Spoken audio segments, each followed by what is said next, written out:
బ్యాంకుల లోన్ తీసుకొని కట్టకుంటే ఊకుంటారులా. ఇంటికి నోటీసుల మీద నోటీసులు పంపుతారు కదా, అయినా కట్టకపోతే లీగల్ నోటీసులు పంపి ఇంటి లోన్ అయితే ఇంటికి తాళం వేస్తారు, కార్ లోన్ అయితే కార్ సీజ్ చేస్తారు, బండి లోన్ అయితే బండి సీజ్ చేస్తారు. ఎన్ని చూడలేదు. ఆ నడమనైతే వరంగల్లో ఒకరు లోన్ కట్టలేదని ఇంటి తలుపులే పీకపోయిన ముచ్చట కూడా విన్నాం. మరి మనం లోన్ కట్టకపోతే బ్యాంకులు అట్లా చేస్తాయి. మరి ఆ బ్యాంకులు కట్టే డబ్బులు కట్టకపోతే ఏం చేసుడుల్లా? అరే ఇదేదో గమ్మత్తున్నది కదా అంటే చూడుర్రి ఏం చేసుడో మీకు తెలుస్తుంది.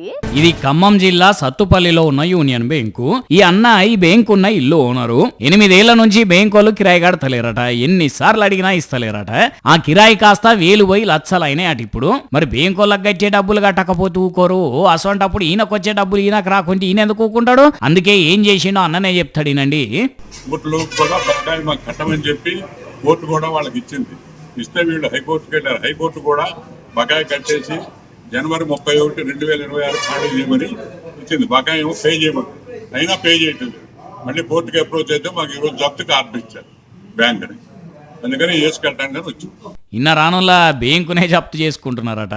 కోర్టే ఈ ఆర్డర్స్ ఇచ్చిందని చెప్తున్నాడు. ఇంతకే ఎంత రావాలన్నా కిరాయి పైసలు మీకు? ప్రెమిసెస్ రెంట్ ఇవ్వాలి 52 లక్షల రూపాయలు. ఈ రోజు వరకు బకాయి ఉన్నారు. అబ్బరే విడ్డు 52 లక్షలా? అంత ఏదానికి ఎట్లా చూసుకుంటున్నారే? ముందే అడగొద్దా?